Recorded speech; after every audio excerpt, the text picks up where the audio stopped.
sampai setahun karena dalam setahun tuh umumnya 85% pasangan bisa hamil alami. Oke. Jadi hanya 15% kira-kira ya. 15% grup butuh bantuan ya. Oke. Butuh bantuan. Nah, di RSCM Kintani kita bisa membantu pasangan yang ada kesulitan. Pertama tentu harus diagnostik dulu. Tapi ingat tadi salah satu yang penting adalah melihat siklus haid, dokter ya. Siklus haidnya teratur nggak nih? Yang paling sederhana ya. Kalau siklus haidnya bagus, itu adalah tandanya hormonal tubuhnya itu secara umum baik. Tapi begitu dia udah berantakan, tidak teratur, bisa juga banyak sekali, itu sebaiknya periksa. Ya walaupun belum pingin hamil. Apalagi kalau yang sudah haid, catat tanggal haidnya. Rajin-rajin, sekarang kan ada banyak apps yang bisa digunakan ya. Banyak sekali manfaatnya, kita bisa melihat tadi kalau udah mulai nggak teratur, hati-hati, jangan-jangan ada penyebab yang bisa mengganggu. Atau kalau nanti udah menikah, kita bisa lihat kapan masa suburnya. Nah, penting juga ya. Kalau mau hamil lebih cepat, kalau mau menghindari kehamilan juga.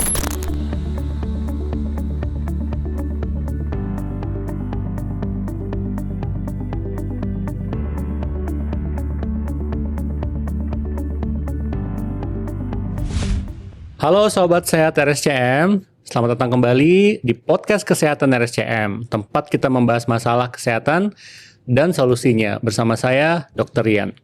Rekan-rekan, kesehatan perempuan adalah bagian penting dari kualitas hidup keluarga dan masyarakat.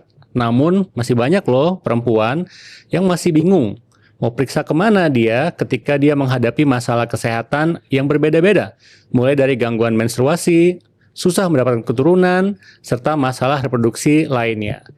Nah, kabar baiknya, kini RSCM memiliki layanan kesehatan perempuan yang terintegrasi di satu tempat, yaitu RSCM Kintani.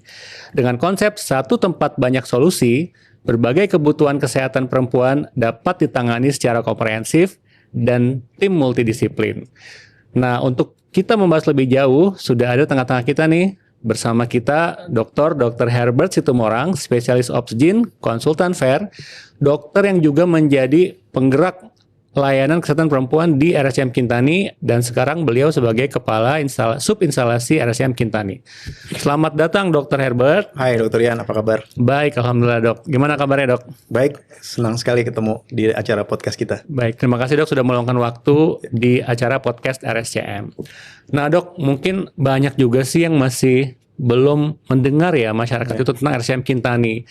Sebenarnya apa sih itu RSCM Kintani, dan juga apa sih maksudnya konsep satu tempat banyak solusi untuk kesehatan perempuan?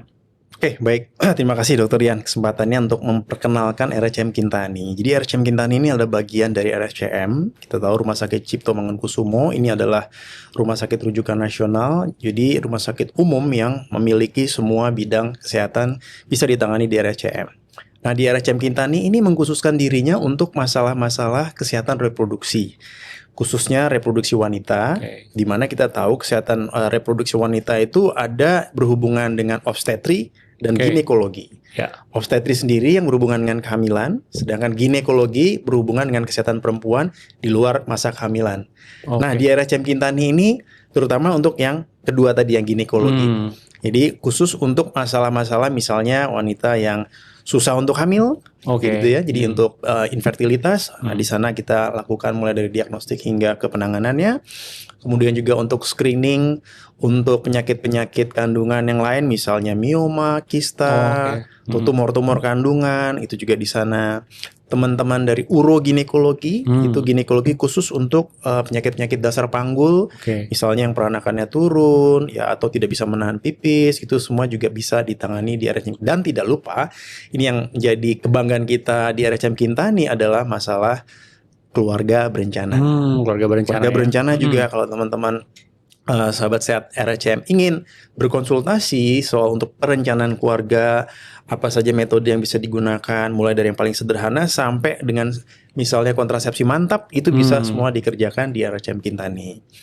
Apa maksudnya satu tempat banyak solusi? Karena dalam satu tempat itu di sana tidak hanya untuk berkonsultasi, Dr. Rian.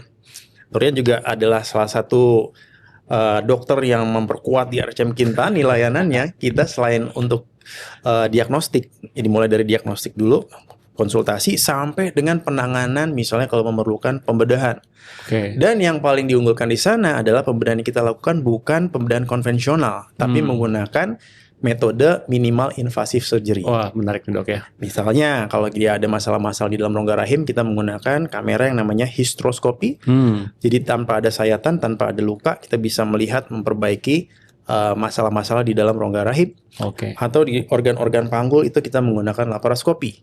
Ya, menggunakan kamera kecil yang penyembuhannya jauh lebih cepat, penanganannya juga memberikan masa penyembuhan yang lebih cepat, dan view atau penglihatan ke dalam organ itu sangat detail sehingga kita bisa melihat kira-kira apa saja masalah yang bisa menjadi penyebab, baik itu infertilitas, tumor-tumor kandungan, dan itu adalah suatu kemajuan terkini ya di bidang ginekologi yang di RSCM Kintani itu kita berikan layanannya.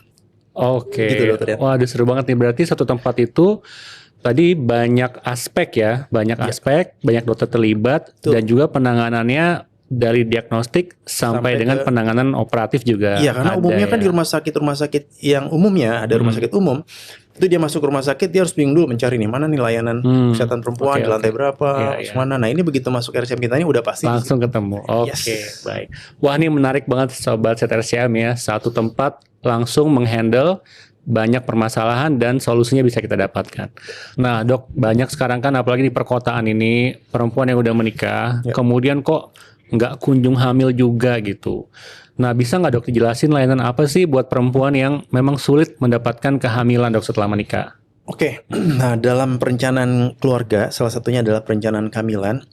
Memang di sini kita sebelum hamil itu baiknya kita periksa dulu Dokter Yan. Pasangan itu periksa dulu apakah pasangan ini sudah dalam kondisi yang optimal untuk hamil. Oke. Itu kita sebut perencanaan keluarga ya. Jadi sebelum hamil bahkan Oke. jangan cuma susah mau hamil terus baru periksa. datang. Itu biasa gitu ya. Biasanya kan gitu Iya, kan. iya. Nah ini walaupun belum tahu ada masalah, tapi kadang itu bisa diperiksa untuk mengoptimalkan kondisi ibu dan kondisi bapaknya supaya nanti kehamilannya lebih bagus ya, kualitas kehamilannya akan lebih bagus, komplikasi selama kehamilan bisa dikurangi.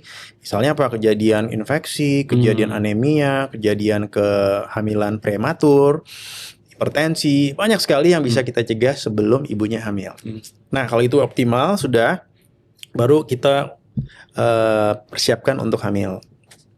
Kalau memang dalam waktu biasanya kita pakai patokan itu dengan hubungan suami istri yang teratur itu 1 tahun ya. Setahun ya. Kalau udah setahun belum hamil juga, kalau semuanya bagus ya. Tapi kalau misalnya memang ada kendala seperti gangguan haid, berhubungan suami istri nggak bisa karena apapun penyebab, itu tentu harus lebih awal. Tapi kalau itu tidak ada, kita boleh tunggu sampai setahun karena dalam setahun tuh umumnya 85% pasangan bisa hamil alami. Oke. Jadi hanya 15% kira-kira ya. 15% grup butuh bantuan yang- ya. Butuh bantuan. Nah, di RSCM Kintani kita bisa membantu pasangan yang ada kesulitan. Pertama tentu harus diagnostik dulu. Nah, ini yang sering di lapangan itu masyarakat suka salah kaprah adalah dia mengikuti temennya. Jadi kalau temennya periksa itu atau diberi obat itu, dia langsung ngerasa FOMO, aduh kok aku nggak minum itu, ya kan? Padahal dia belum tahu nih masalahnya apa, karena tiap pasangan masalahnya bisa berbeda. Pasangan yang ini masalahnya di spermanya, pasangan yang lain masalahnya di tubanya, pasangan lain ada miom, ada polip segala macam kan. Nah itu dulu yang kita harus cari. Jadi nggak langsung obat penyubur Nggak gitu ya. langsung obat penyubur, apalagi langsung obat penyubur, tentu nggak tepat sasaran nanti takutnya buang-buang waktu padahal tidak tepat sasaran. Paling bagus adalah kita periksa dulu semuanya, baik faktor dari istri maupun dari suami. Yang paling mudah tentu suami dulu ya, jangan kita udah periksa macam-macam, istrinya taunya ada masalah sperma. Karena suami sebenarnya kan lebih mudah untuk periksa ya. Kita periksa spermanya, kalau ada masalah kita perbaiki sesuai dengan penyebabnya. Bisa macam-macam ya, kalau sperma itu bisa jumlahnya sedikit, bahkan ada yang azoospermia, tidak ada sama sekali karena sumbatan di saluran keluar sperma, atau bisa juga gerakan yang kurang atau bentuknya yang tidak normal. Itu semua akan ketahuan dengan pemeriksaan analisis semen. Atau spermanya dilihat di mikroskop tuh, nggak bisa dari kental atau cair doang. Jumlahnya itu harus dilihat di laboratorium. Kemudian untuk wanita, nah ini untuk istri emang lebih banyak. Yang pertama tentu harus ada sel telur yang dihasilkan tiap bulan. Kita bisa lihat dari siklus yang teratur. Antara 22 sampai 35 hari dari mens pertama ke mens berikutnya itu masih oke. Jadi kalau misalnya dia mundurnya lebih dari seminggu atau 10 hari, misalnya tanggal 1 kemudian baru tanggal 20 di bulan berikutnya, biasanya itu ada suatu siklus yang kurang subur. Itu kita selesaikan masalahnya. Tidak adanya sel telur atau dalam dunia kedokteran kita sebut anovulasi, penyebabnya banyak. Itu yang akan kita perbaiki. Jangan-jangan kita perbaiki ovulasinya hamil sendiri. Ovulasi sendiri Bisa spontan gitu ya. ovulasi sendiri Oke, tanpa harus makan macam-macam gitu ya. Dan kalau ovulasi ini ternyata memang siklus haid yang normal itu menunjukkan suatu kesehatan perempuan itu bisa salah satunya indikatornya dari situ. Itu indikator mudah aja ya berarti ya, bisa Mudah. diamati sendiri ya. Betul. Jadi kalau haidnya berantakan, tuh haidnya jarang-jarang, berarti ada sesuatu yang nggak beres nih. Ya. Itu juga yang menyebabkan alam ini mengatur supaya dia jangan hamil dulu. Oh, oke. Iya kan? Iya. Misalnya kita tahu penyakit anovulasi, misalnya dulu kita sebut PCOS ya, itu juga kan biasanya ibunya sendiri masih obes, hipertensi, yang ini kurang bagus kalau dia langsung hamil. Itu salah satu. Yang lain pemeriksaan misalnya ada polip atau miom di dalam rongga rahim. Kita mulai dengan USG dulu. Dari USG transvaginal tuh bisa kelihatan rahimnya gimana, indung telurnya gimana, sel telurnya masih banyak apa enggak, ada kelainan-kelainan seperti polip, seperti miom, seperti kelainan bentuk rahim itu juga bisa kita lihat. Dan kalau itu memang ada, kita langsung selesaikan. Misalnya ada polip bisa kita langsung bersihkan. Ada miom yang mengganggu ya, miom itu ada banyak. Miom yang mengganggu itu yang dia mendesak ke rongga rahim, itu juga bisa kita bersihkan sehingga kemungkinan untuk hamil bisa jauh lebih tinggi. Oke. Itu semua bisa dikerjakan di RSCM Kintani. Baik, jadi clue-nya evaluasi dulu apa problem penyebabnya, Betul. Kemudian untuk faktor perempuan ditangani di Kintani gitu ya. Betul Oke. sekali. Wah, ini menarik banget nih dok ya. Terus juga kita tuh juga sering hadapi pasien dengan keluhan nyeri saat haid nih dok, baik pada remaja nih yang belum menikah atau emang datang dengan kondisi sudah menikah dan nyeri haid dok. Ini sih populasinya banyak nih di masyarakat. Nah, ini kira-kira ada solusi nggak dok yang ditawarkan dari RSCM Kintani? Tuh, lagi-lagi ini perlu diagnostik yang baik. Jadi kalau sahabat sehat RSCM ada yang kalau setiap kali haid sakit, apalagi sakitnya makin lama makin berat, sebaiknya periksa. Kenapa? Ada satu penyakit yang namanya endometriosis. Saya kira teman-teman udah sering dengar ya. Endometriosis ini menyebabkan banyak problems, terutama nyeri. Dan yang kedua gangguan untuk hamil, Dr. Rian. Oke. Dan kalau dibiarkan terus-menerus makin berat penyakitnya. Dan memang sudah diketahui di seluruh dunia kejadiannya sama, yaitu antara dia ada keluhan nyeri sampai terdiagnosis endometriosis itu bisa bertahun-tahun gapnya diagnostiknya. Jadi lama baru ketahuan. Akhirnya dokternya sendiri mungkin bisa menganggap bahwa ini diperiksa nggak ada apa-apa. Ternyata memang nggak gampang untuk melihatnya, kecuali udah berat baru ketahuan. Atau di masyarakat sendiri ada suatu anggapan bahwa haid yang sakit itu biasa. Ini juga sebaiknya kita harus mulai berubah cara berpikirnya. Kalau dia mulai sakit, apalagi mengganggu aktivitas, sebaiknya periksa. Karena ini bisa dicegah, perjalanan penyakit menjadi berat itu bisa kita cegah. Supaya nanti kemudian hari untuk hamil dia lebih mudah. Dan kalau dia sampai progres, itu penanganannya jauh lebih sulit. Karena kerusakan yang ditimbulkan oleh penyakit ini jadi lebih berat. Operasi pun bisa tidak menyelesaikan masalah.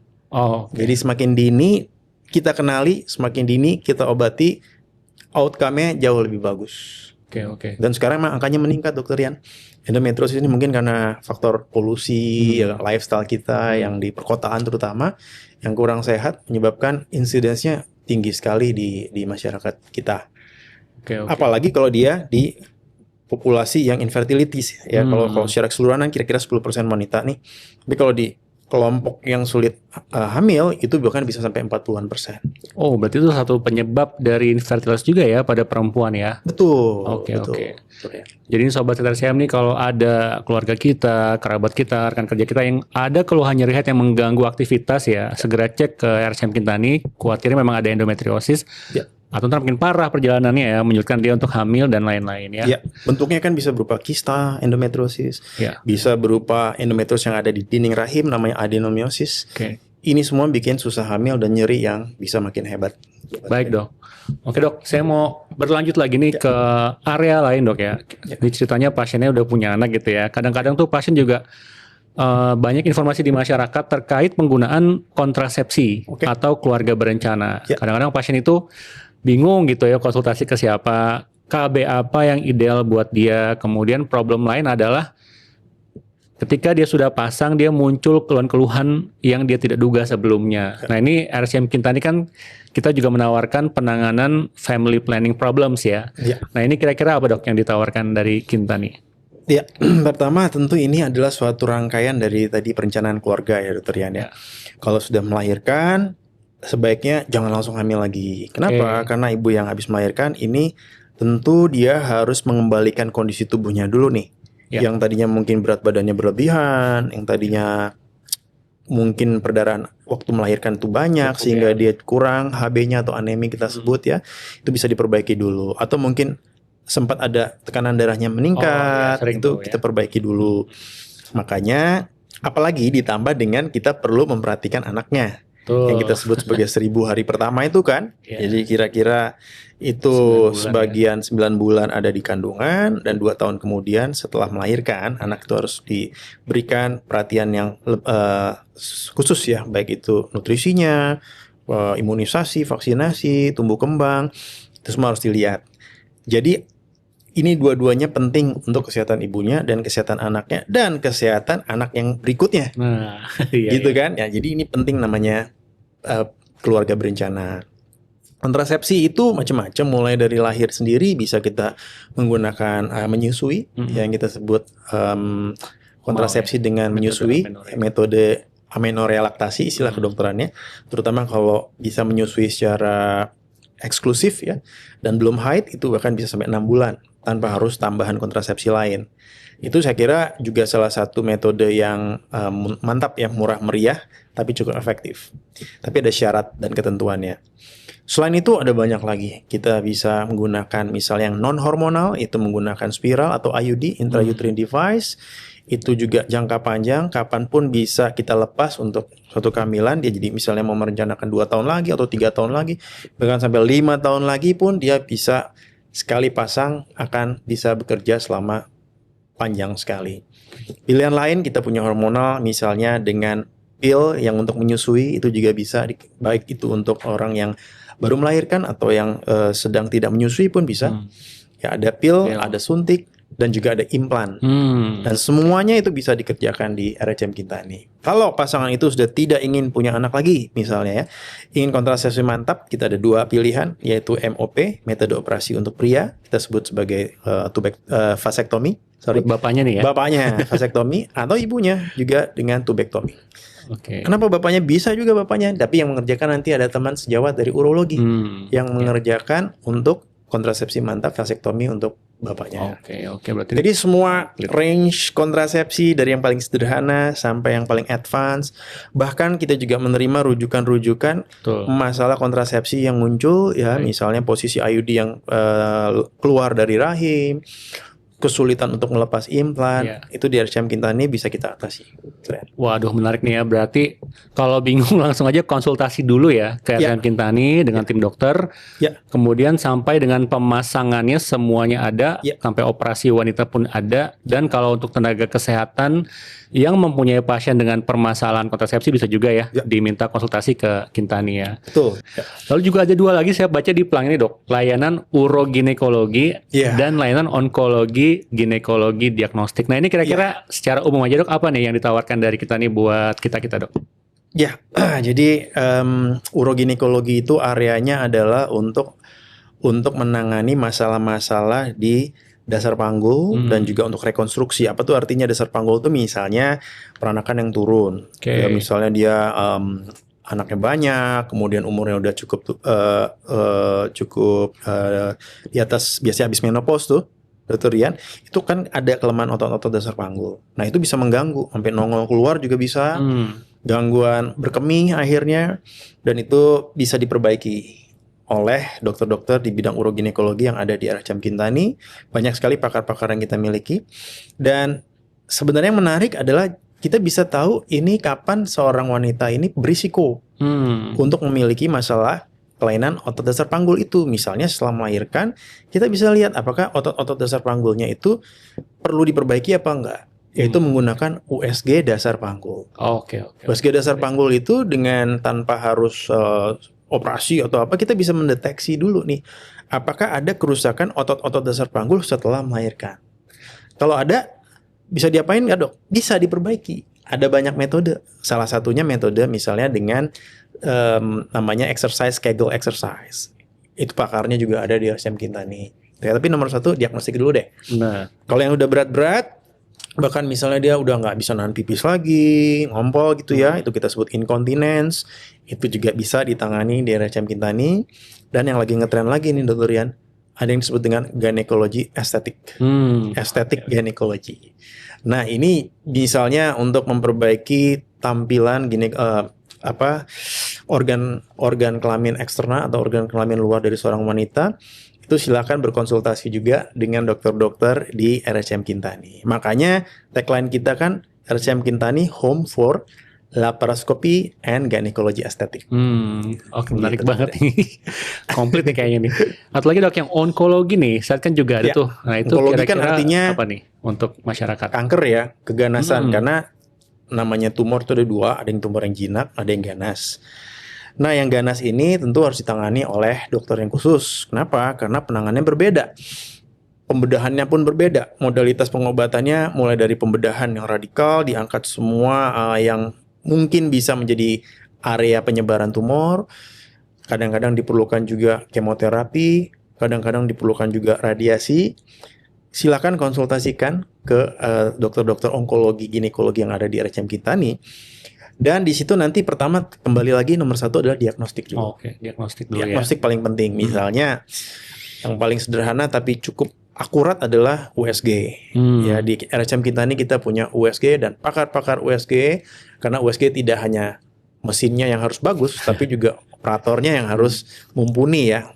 Pakar-pakar USG ginekologi onkologi ada di RSCM Kintani, ada dokter Trisya Dewi Anggraini, ada dokter Andi Dharma Putra ya.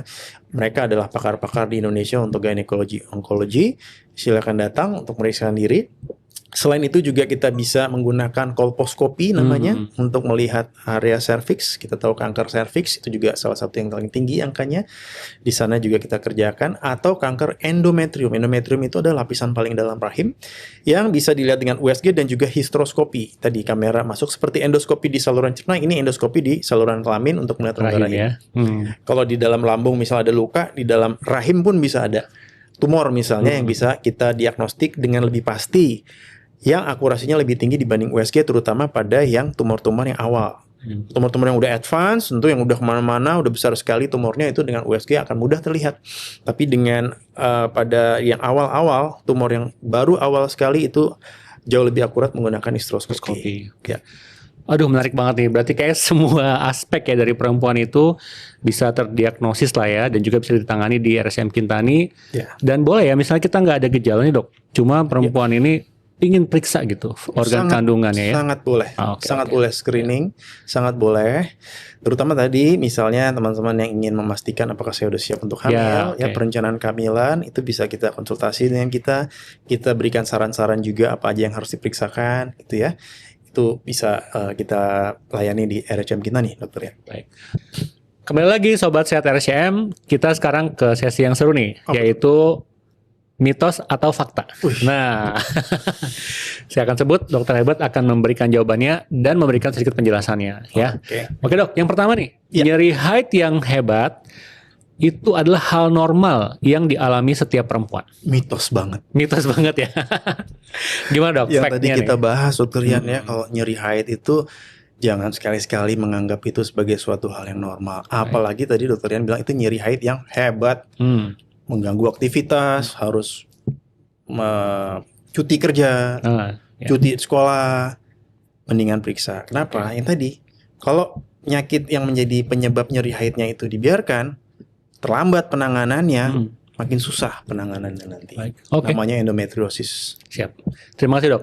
Yang kedua nih dok ya, kalau perempuan masih muda dan juga belum menikah, itu nggak usah perlu cek reproduksinya. Atau dia belum rencana punya anak, nggak usah cek reproduksinya. Atau menurut fact atau myth? Bisa dua-duanya nih. Bisa condong. Bener juga kalau misalnya memang dia tidak ada keluhan, periksa-periksa juga nanti dia malah banyak kekhawatiran ya. Yang penting jaga pola hidup yang sehat. Tapi ingat tadi, salah satu yang penting adalah melihat siklus haid dokter ya. Siklus haidnya teratur nggak nih? Yang paling sederhana ya. Kalau siklus haidnya bagus, itu adalah tandanya hormonal tubuhnya itu secara umum baik. Tapi begitu dia udah berantakan, tidak teratur, bisa juga banyak sekali, itu sebaiknya periksa ya, walaupun belum pingin hamil. Apalagi kalau udah berencanakan untuk menikah dan hamil, Ya. itu sih sebaiknya melakukan medical check up pra kehamilan. Baik, oke. Makasih dok, itu pesan buat kita semua ya. Sebelum hamil, persiapkan kehamilannya ya. Lalu yang ketiga nih dok, Ya. gangguan kesuburan itu pasti penyebabnya adalah faktor perempuan. Wah, itu juga salah. Kita tahu di lapangan tuh menemukan banyak sekali penyebabnya ternyata laki-laki. Ternyata faktor laki-laki ya, Faktor suami. laki-laki, suami. Oke. Jadi yang faktor gangguan sperma tuh ternyata banyak juga. Jadi polisinya paling bagus memang dari awal tuh kalau bisa berdua deh diperiksa. Apalagi untuk pemeriksaan laki-laki kan lebih sederhana. Kita Ya. tinggal ambil semennya aja udah selesai dia. Bisa kita tahu problemnya ada apa. Baik. Ya, Oke, sedangkan ini pada perempuan lebih banyak yang harus diperiksa kan. Oke, jadi itu mitos ya. Mitos banget. Laki-laki harus diperiksa juga ya. Ya. Oke, yang ketiga, yang terakhir dok, yang berikutnya ya. Kalau menstruasi itu tidak teratur siklusnya, Yes. sebaiknya santai saja, nggak perlu diperiksa karena itu bukan tanda suatu penyakit. Nah, kembali yang itu tadi ya. Buat wanita nih siklus haid seperti suatu tanda vital. Selain nadi, suhu, ya kan, kemudian pernafasan, tensi. tekanan darah, siklus haid. Ya, itu Jadi ya. kami sangat anjurkan teman-teman sehat RSCM, terutama yang perempuan, yang sudah haid, catat tanggal haidnya. Oke. Rajin-rajin, sekarang kan ada banyak apps yang bisa digunakan ya. Banyak sekali manfaatnya, kita bisa melihat tadi kalau udah mulai nggak teratur, hati-hati, jangan-jangan ada penyebab yang bisa mengganggu. Atau kalau nanti udah menikah, kita bisa lihat kapan masa suburnya. Nah, penting juga ya. Kalau mau hamil lebih cepat, Ya. kalau mau menghindari kehamilan juga bisa pakai menggunakan sistem kalender itu. Jadi banyak sekali manfaatnya. Jadi kalau mens nggak teratur, sebaiknya coba cek dulu ya, jadi ada masalah pada Ya, pasien ini ya. betul. Oke. Nah sekarang kita udah menjelang akhir dari podcast nih. Nah Dr. Herbert, bagaimana sih langkah awal nih kalau masyarakat ingin berkonsultasi dengan tim dokter RSCM Kintani? Oke, pertama lokasinya dulu kali ya Dokter Rian. Oh iya, di mana tuh dok? RSCM Kintani itu Jalan Raya Raden Saleh nomor 49. Oke. Nah, itu di Jalan Raya Raden Saleh ya, di situ ada rumah sakit Cikini juga. Situ ada depannya ada toko buah Jakarta kalau nggak salah namanya. Iya, Jakarta Fruit Market. Jakarta Fruit Market dekat situ. Itu sebelah seberangnya ada RSCM Kintani. Di sana yang bisa juga sebelum datang silakan kontak kita. Nomor kontak kita bisa dilihat di Instagram kita RSCM Kintani. Bisa juga menggunakan aplikasi RSCM-ku. Di sana bisa langsung mendaftar ke dokter yang ada praktek di RSCM Kintani. Oke. Nah, baru setelah itu akan ketemu dokter dan kita bisa langsung berkonsultasi. Pada hari itu juga kita lakukan prosedur-prosedur diagnostik. Dan kalau misalnya memang memerlukan suatu tindakan, langsung bisa kita jadwalkan juga. Baik. Itu. Oke, terima kasih banyak Dr. Herbert. Informasinya sangat komplit ya, lengkap dan juga mudah dipahami. Dan terakhir, tadi kalau ingin konsultasi bisa DM di Instagram RSCM Kintani atau melalui aplikasi RSCM-ku. Ya, di Instagramnya itu ada nomor kontaknya. Nomor Bisa kontaknya. WA juga tuh dokter ya. Baik. Ya. Baik, terima kasih Dr. Herbert atas penjelasannya. Dari perbincangan hari ini kita belajar teman-teman bahwa kesehatan perempuan itu tidak hanya berkaitan dengan kehamilan, tetapi mencakup juga seluruh fase hidup dari perempuan. Mulai dari remaja, usia reproduksi, hingga tadi menjelang masa menopause. Untuk Sobat Sehat RSCM, jangan menunggu sampai muncul keluhan yang berat ya. Jadi pemeriksaan rutin dan deteksi dini adalah kunci dan investasi terbaik untuk kesehatan jangka panjang kita semua. Baik, saya Dr. Rian pamit undur diri. Sampai jumpa di podcast RSCM berikutnya dengan topik kesehatan yang lebih menarik dan inspiratif. Salam sehat.